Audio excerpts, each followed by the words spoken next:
Naquele tempo, disse Jesus a seus discípulos: não tenhais medo, pequenino rebanho, pois foi do agrado do Pai dar a vós o reino. Filhos, filhas, na segunda leitura vocês podem depois meditar muito em casa. A carta aos Hebreus faz um elogio à fé. Começa falando de Abraão, dizendo tudo aquilo que os antepassados viveram pela fé que possuíam. E foi pela fé que nós perseveramos até aqui, até esta hora. No Evangelho o Senhor louva o rebanho pequeno. O rebanho pequeno é o rebanho da igreja. Não significa que esse tanto de pessoa que vai à missa hoje, não significa, não é verdade, que todos morrerão na fé. Morrer na fé é uma graça que Deus concede àqueles que pedem. Chama-se perseverança final. Você pode viver 50 anos assistindo à missa e não conseguir morrer na fé por uma prova que o demônio pode lançar na última hora. O assalto da última hora, ele é maior do que todos os assaltos do demônio durante a vida inteira.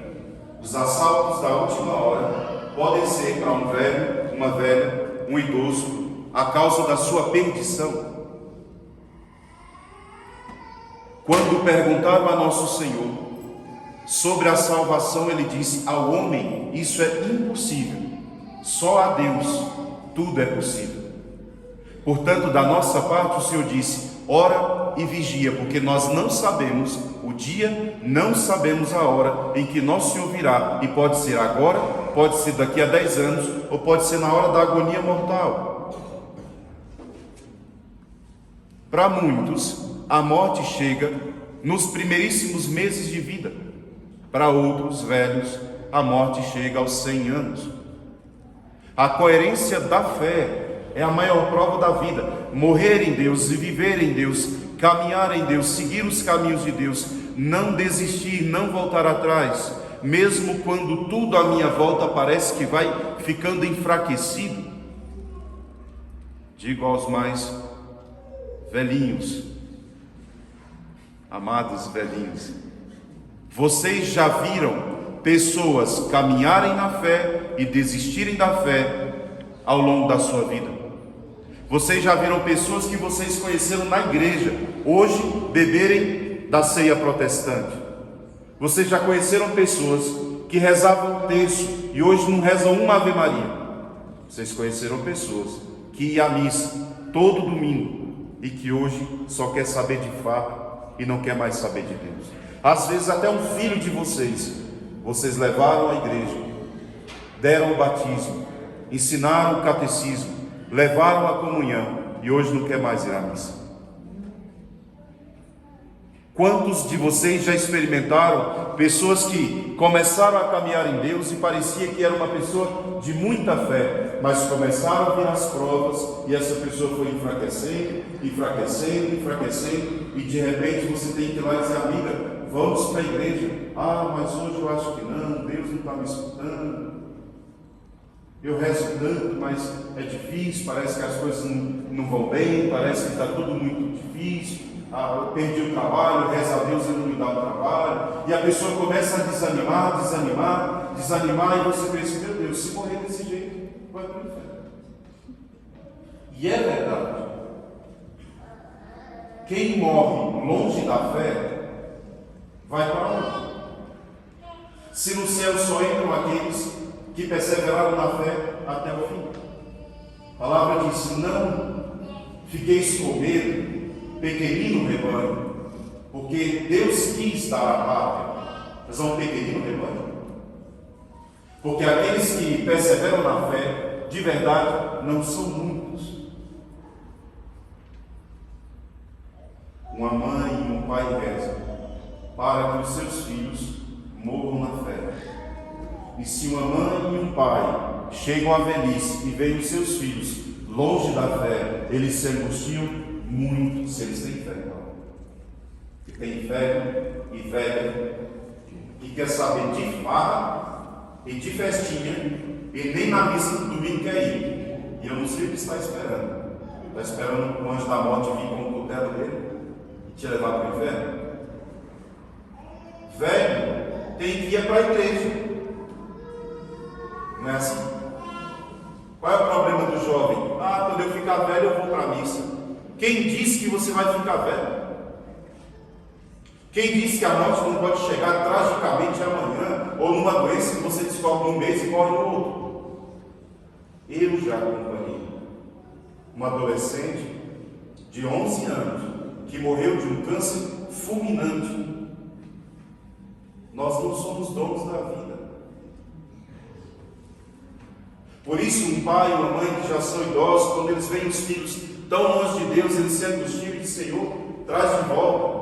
E reza, e chora, e pede a Deus e suplica, porque eles sabem que sem a fé é impossível agradar a Deus. O justo vive pela fé, como diz a palavra de Deus.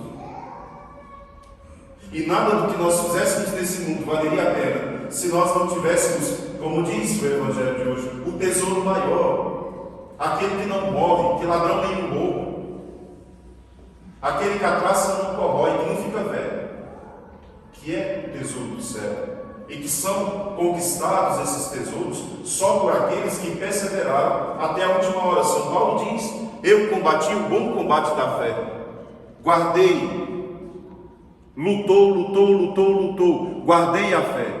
Agora, São Paulo diz, eu corro em direção à meta, ao prêmio que está preparado para aqueles que viveram em Deus. Quem vive em Deus tem a certeza do céu. Mas qual é a nossa maior prova no mundo hoje?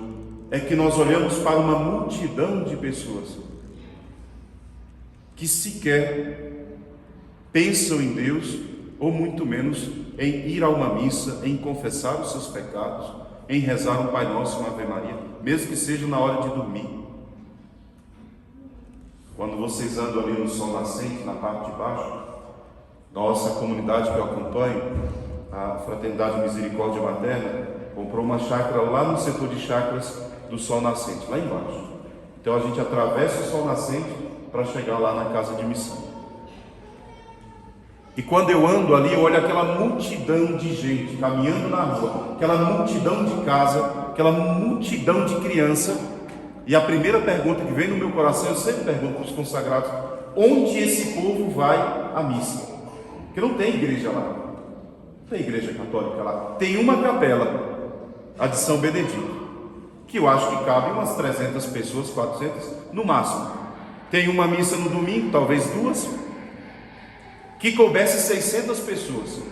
Tem milhares e milhares de pessoas que moram ali, e andando, vendo as crianças pequeninas, e aquele mundo de igreja protestante, mundo, em cada esquina uma, cada uma com nome diferente, e o nosso coração se angustia, porque muitos daqueles que hoje bebem da seiva dos protestantes eram filhos da igreja. Se você perguntar a sua avó de que igreja que era, católica, sua mãe foi batizada na igreja católica, e você é o que? Eu sou protestante. Você passa na rua central, tem uma igreja enorme, e a capela católica desse tamanho, prensada entre as casas. E sinceramente, como padre que vive para isso, eu me angustio, porque ver crianças pequenas caminhando pela rua, comércio aberto, parece um formigueiro de gente comprando e vendendo, e aquela agonia e propaganda, e aquela agitação, e aquela sujeira, porque onde a fé é pouca, o lixo aumenta. Sabia? Eu sempre escutei isso desde pequeno: onde a fé é pouca, a casa é suja. Eu sou filho de gente pobre, do interior, lá no Tocantins. Então, quando a gente era pequenininho, que veio da roça, a gente morava numa casa de chão batido, quando eu tinha 7 anos. A casa era de chão batido, e você andava e não sujava o pé, porque minha mãe varria, limpava, tudo limpinho. Criança era pobre, mas andava limpinho, porque a minha mãe dizia: quem tem fé, quem acredita em Deus, anda limpo e cuida daquilo que Deus dá. Se Deus deu uma casa de chão batido, é dela que a gente vai cuidar. Se Deus deu uma mansão com piscina, é dela que a gente vai cuidar. Mas o que move a nossa esperança é a fé. Quem tem fé, anda tudo arrumado, vai, aí vira aquele tumulto, aquela agitação, aquela gritaria atrás do dinheiro, compra isso, propaganda daquilo. Bandido não falta, né? E um monte de velho, uns já perderam a fé, outros têm fé, mas sofrem demais porque a família perdeu, ou os netos já são protestantes. E onde está a igreja? Então a nossa alma se angustia, por quê? Porque nós sabemos que a fé, como diz São Paulo, ela não cai do céu na cabeça de uma pessoa. A fé entra pelo ouvido, São Paulo diz. E alguém tem que pregar a fé.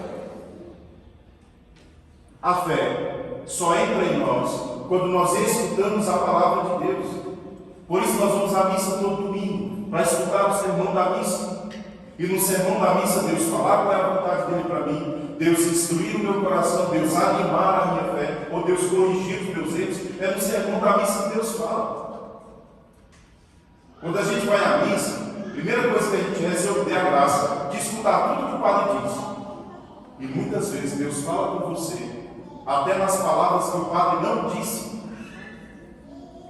Quantas vezes uma pessoa chega a mim e diz: Frei, foi lindo o que o senhor falou para mim, mas tinha 300 pessoas na missa, mas parece que o senhor falou para mim, que o senhor disse isso, isso e isso, e eu penso no meu coração, mas eu não disse isso.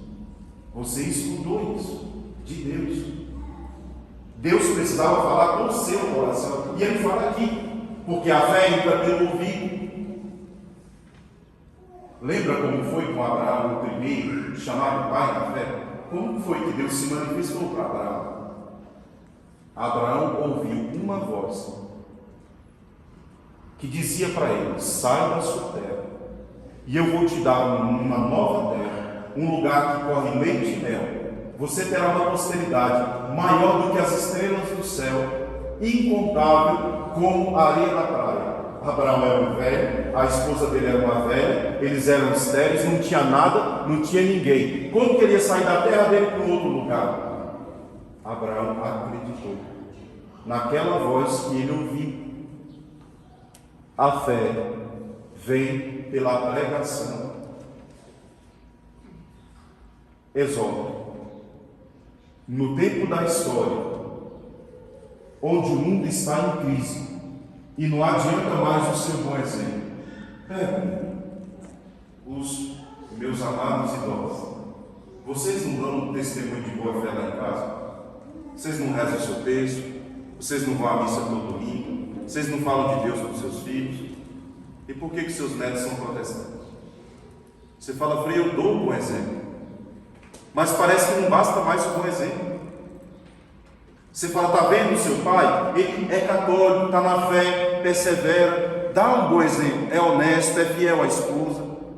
Você fala: Frei, é difícil demais, porque eu dou um bom exemplo para o menino lá em casa, mas na rua. Então eu dou um bom exemplo em casa, quando ele chega na escola, ele chega em casa com várias ideias tortas que ele aprendeu na escola. Como é que eu faço para fazer a minha família, os meus filhos crescerem em Deus, se eu dou um bom exemplo em casa, mas não basta mais um bom exemplo? Eu falo para ele, Frei, eu instruo ele. Quando ele chega em casa, eu falo: meu filho, você vê o seu pai trabalhando, estou te dando um bom exemplo, siga o caminho certo, e o menino está se importando. Parece que nós estamos num tempo onde o bom exemplo não é mais suficiente, porque você dá um bom exemplo e mesmo assim o povo não muda. Porque houve um tempo em que a gente se convertia pelo bom exemplo, principalmente aqueles mais antigos. Seu pai e sua mãe nunca agiu assim, e aí o menino se endireitava. Por quê? Porque tinha um bom exemplo. Não basta mais o bom exemplo. Num tempo da história onde não bastam mais os milagres. Veja, hoje, quantos milagres acontecem diante dos nossos olhos e nós não acreditamos mais? Quantas igrejas prometendo milagre tem em volta da nossa? Quantas religiões que fazem curas assim na sua frente? Quantas pessoas prometendo curas, milagres, portentos o tempo todo? Não é assim as propagandas? Venha e pare de sofrer. Traga o amor de volta na palma da sua mão, por apenas R$19,90. Barato. Comprar os 2 desses para mim. Em 7 dias, alcance a bênção. Aí vem um infiel, um herege, bota ali no fundo da igreja um papelzinho da novena do santo não sei que, Judas Tadeu. Aí no cabeçalho está escrito assim: eu quero, eu posso, eu faço. Reze essa novena durante 9 dias, distribua 9 papeizinhos em 9 igrejas diferentes. Fulano não distribuiu, estava grávida e perdeu o bebê. O outro não cumpriu, ia ganhar na Mega Sena e esqueceu, sumiu o papelzinho. Preste atenção que vai acontecer no 5º dia. Tudo isso, as igrejas estão lotadas. Se a gente não tomar cuidado, eles trazem até para a igreja católica esses papéis. Prometendo bênção, prometendo milagre, prometendo tudo. O milagre está acontecendo diante dos nossos olhos. E por que os nossos filhos não acreditam em Deus? O milagre acontece na nossa vida. O pai disse: meu filho, olha, eu não tinha dinheiro para pagar essa conta. Deus me ajudou, que eu consegui um trabalho, que foi o dinheiro para pagar aquela conta. Você vê que Deus foi providente na nossa vida. Agradeça a Deus, meu filho. Eu não acredito nisso. Parece que já não bastam mais, no nosso tempo, nem os milagres. Porque se bastasse, como os milagres hoje dá para ser conhecido no mundo inteiro, porque tem a internet, era fácil acreditar, né? Não. Os milagres acontecem e mesmo assim a gente duvida. Eu tive a graça de contemplar 2 milagres eucarísticos aqui diante dos meus olhos. Um deles já tem mais de 1000 anos que aconteceu esse milagre. Está lá um pedaço de carne e o pouco de sangue. Você olha e fala: meu Deus, aquilo que eu celebro no altar todo domingo na missa, pela fé, eu estou vendo aqui transformado diante dos meus olhos. Quem quiser conhecer está aí, está tudo na internet. Quantas centenas de milagres eucarísticos existem no mundo? E por que as pessoas não acreditam que aquele pão que eu consagro é Jesus?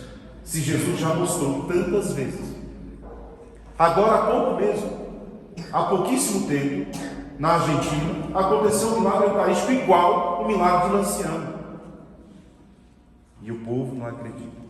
Então esse santo dizia: no tempo em que o mundo entrou numa crise, que não adianta mais o bom exemplo, que não adianta mais os milagres, ele dizia: use copiosamente da palavra, fale, ensine 1, 2, 3, 4, 5, 10, como diz a Bíblia. Repreenda, instrua, oportuno e inoportunamente, fale, pregue, porque a fé vem pela pregação, entra pelo ouvido. Vocês vão olhar para a hóstia toda vez que o padre consagrar, e vocês vão ver um pedaço de pão. A fé de vocês, o testemunho de nosso Senhor, testemunha que aquele é o corpo de Deus. Você comunga e aquilo te alimenta interiormente, e por isso você está aqui. Por acaso alguém tem fé num pedacinho de pão branco que não tem sal, não tem doce, não tem gosto de nada? Por acaso uma igreja subsistiria 2000 anos tomando um pouquinho de vinho e um pedacinho de pão? É impossível. A igreja persevera pela verdade máxima do corpo e do sangue de nosso Senhor, que nós comungamos. É Ele quem alimenta, é Ele quem instrui, é Ele quem dá coragem à nossa fé. Quando você passa num lugar como aquele, eu disse, uma multidão de gente sem ser evangelizada. Eu dizia ontem para uma consagrada: gente, vai evangelizar as pessoas desse bairro aqui, e pode demorar uma vida. E você pode não ver, como disse a segunda leitura, você pode não ver o cumprimento das promessas, mas certamente você vai saudá-lo de longe. Como saudá-lo de longe? Quando você perceber que o seu ensinamento, você que é pai e mãe, o seu ensinamento entrou no coração do seu filho. Você vai morrer sem ver se o seu filho perseverou, se ele caminhou em Deus, se ele foi até o fim. Mas você já pode antegozar, você já pode apreciar de longe, uma semente foi lançada. Qual é a obrigação nossa, filhos? Já termino. Como filhos da igreja, não somos nós que fazemos a fé crescer. Quem faz a fé crescer é o Espírito Santo. São Paulo diz: nós lançamos uma semente, Apolo e eu, nós pregamos, nós anunciamos, mas quem faz crescer é Deus. O que nós não podemos negar é lançar a semente no coração dos nossos filhos, das pessoas que nós encontramos. Lançar a semente é não esquecer de falar de Deus para as pessoas. Se você já acredita, louve a Deus, mas saiba que do seu lado tem quem não crê. E tem o seu filhinho, que ainda não crê. Você tem que instruir, então tem que ensinar. Às vezes o pai e a mãe se cansam e dizem: eu já falei tanto que os meninos lá em casa que tem que ir na missa. Eles fizeram a primeira comunhão, era tudo bonitinho. Fez o crisma, já estava meio desistindo. Terminou o crisma, parece que virou pagão. Não vai mais na missa, não quer saber de igreja. Eu já falei para ele: quantas vezes você falou, filho? Todo dia eu falo um pouco. Então pare de reclamar e leia a Bíblia mais e fale do que está escrito na Bíblia. Porque às vezes o pai e a mãe dizem: eu não consigo mais ensinar o meu filho, que agora começou a faculdade. Então depois que ele começou a faculdade, ele acha que ele sabe de tudo. Aí tem jovem que começa a fazer a faculdade, aí porque o professor falou duas coisas contra a igreja, ele já chega em casa falando mal da igreja. Era católico ontem. Eu não sei falar com esse menino, Frei, que ele chega aqui com tantas ideias que eu não conheço. Vai ler a Bíblia então. O alimento para a nossa fé está lá, na palavra de Deus. Vai ler a Bíblia, meditar e ensina os seus filhos. Mas não espera ficar velho para ensinar. Ensina de pequeno. Ensina ele a amar Nossa Senhora e ver as imagens, tudo bem, mas fala da fé. Instrui a fé. O idoso, não tenha medo de ser chamado de velho chato, que fica o tempo todo falando. Você sabe qual é o caminho certo, então não se canse de ensinar. Frei, mas eu vou morrer, ele não vai querer. Não tem problema. Tem semente de árvore que para germinar você tem que colocar lá e esperar. Tem que esperar. Você morre sem ver a árvore dar fruto. Outro dia eu estava procurando uma muda de aroeira. Eu quero plantar lá na chácara com aroeira. Eu vou morrer sem ver essa aroeira grande, que ela vive mais de 100 anos. Então vai passar 100 anos lá ela crescendo, e eu já vou ter morrido, e ela lá. Nós, filhinhos, só temos a obrigação em Deus, e é uma obrigação. Por isso o Evangelho diz: se o empregado achar que Deus está demorando e começar a comer, beber, descansar, fazer festa, quando o Senhor voltar, esse empregado será partido ao meio. Mesmo que o nosso Deus esteja demorando, nós temos que ir lançando a semente. Lançando a semente onde Deus permite. Quando vai ser o fruto? Você vai ver o fruto? Não importa. Não importa. Frei, eu estou ensinando para o meu neto. Meu neto tem 4 anos. E você tem quanto? 85. Quando é que você vai morrer? Eu não queria morrer não, mas vou ter que morrer. Lá para os 87. Você vai ver o seu filho fazendo a primeira comunhão, o seu neto fazendo a primeira comunhão? Não. Mas se você lançou a fé como uma semente, você vai receber a recompensa da árvore e do fruto. Que nós não podemos desistir, filhos, é de lançar a semente da fé em todos os corações. E a palavra de Deus diz: a fé não é para os orgulhosos, é para os humildes. Por isso muitas vezes é difícil falar de Deus para as pessoas. Mas se você não desistir, se você vai à missa e reza pela sua família inteira, que ninguém quer ir à missa. Se você chega em casa, às vezes tem a oportunidade de falar: hoje na missa o padre falou mais de meia hora, até fiquei cansado, mas ele falou uma coisa muito importante sobre a fé. Pode ser que naquele dia aquela pessoa tenha o coração aberto E ele pensa assim: eu acho que eu tenho que ir mais na igreja. Tudo serve quando é para transmitir a palavra de Deus, porque o resto o Espírito Santo faz. Louvado seja o nosso Senhor Jesus Cristo.